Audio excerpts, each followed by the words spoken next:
How's it going, everybody? This is BeatTheBush. Welcome to the 9th episode of Don't Buy, You Don't Need It. This is a series where I try to convince you that you don't need a certain item in various ways, saving you time and money, and then helping you increase your net worth all that much faster. Now, I do realize that not everyone will agree with not buying all these items that I listed. Sometimes there are very good reasons for buying a certain item, even though I recommend not to. For example, bottled water. Most of the time, you should not be buying bottled water, but maybe sometimes the water might be poisoned, there might be quality issues.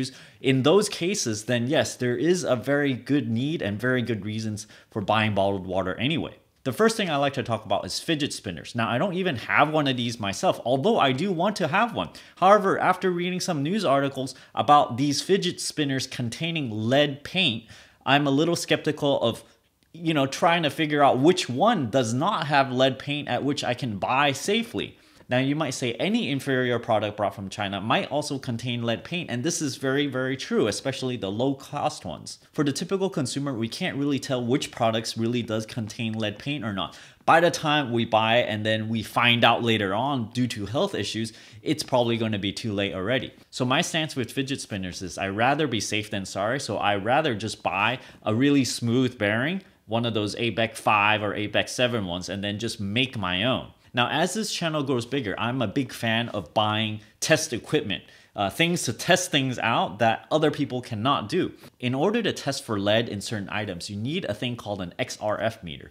It's this device that has an X-ray source that bounces off something, and then it will measure the things that bounces back. Now, one of these things costs $20,000, and I think the cheapest it would go is maybe $5,000 to $8,000 for like a less sophisticated version. So in the future, if my channel will support something like this, I definitely will buy these kind of crazy test equipment just to test things out, just test various consumer items out and just let people know that, oh yeah, this animal, these things are safe to use, does not have lead paint. The second thing I want to convince you to not buy is DNA testing for your ancestry information. It's really great that you can get more information about your ancestry, but to me, this is not where it stops. To me, there's a huge privacy concern here because when you send in your DNA, you're sending in a lot of information about yourself. The part I'm most worried about is not the part that they're trying to sell you where you get all this information. It's the part where when you send in your data, they get to keep whatever residual information about you that they want. I'm guessing here, but I'm pretty sure they aggregate all of this stuff so that they can make better determination of other candidates. Now, just the speculation alone makes me not want to give them my DNA because if they are profiting off of my DNA, somehow making them be able to determine future candidates' information a little bit better. However, I'm not getting paid for my DNA information, makes me not want to share this and makes me not want to use this service at all. The third item is sugary cereals. When we go to the supermarket, there's a whole aisle of cereals for some reason, and there's boxes and boxes of all these different kinds. I used to buy cereal, of course, and I did not know that, oh my gosh, these things contain so much sugar. And in fact, when I go in there, I'm like, oh, I want the sweet one. I want it to taste sweet. But little did I know that having a bowl or two of sugary cereal is equivalent to having 1 can of soda. It's like 10 teaspoons of sugar in there. So why is having so much sugary stuff bad for you?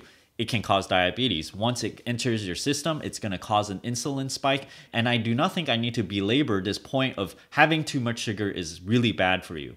The fourth item that you should not buy is frozen or low quality pizza. The cheeses that they sprinkle onto your pizza is most likely pre-shredded and it contains a chemical called cellulose. Cellulose is naturally occurring in vegetables, of course. However, the cellulose that gets added to your cheese so that it does not clump together is derived from wood. And in order to derive cellulose from wood, you have to put a lot of chemicals into your wood to dissolve it all. Now, I'm sure they get rid of most of the chemicals by the time they use it as a cellulose in food products. However, it's the trace chemicals that I'm worried about. I don't want to have acids and things like that that's in my food and then somehow they wash it away. I know there's a little bit that's left in there still. Now you might think, oh my gosh, I can't buy pizza now? This is crazy. Well, you know what I do? I just make my own and I have my own recipe over here. The fifth thing that you should definitely cut out is whenever you go to a restaurant, you should just stop ordering any kind of drink at all. Drinks are typically a very high margin item for a restaurant. If it's high margin for them, it means it costs you a lot. For them, it might only cost them about half a penny for the syrup.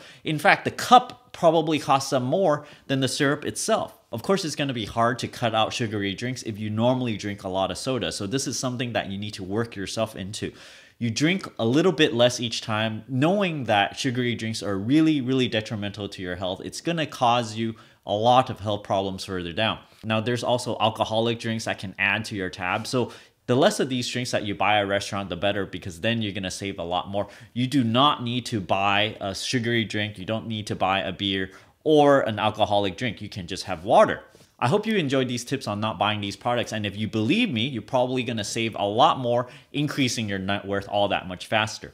Don't forget to give me a like on this video, comment down below. Let me know other products that you think you should not buy. If you're interested in supporting this channel, I have an Audible link down in the video description below where you can get a free audiobook. And if you don't like this service, you can cancel it before the subscription expires and you can keep this audiobook for free. I also have a Patreon over here where I offer services such as help with your credit score or help with your finances. And as always, don't forget to subscribe to my channel over here and click that bell icon next to the subscribe button so that you get a new notification whenever I upload a brand new video. Thanks for watching.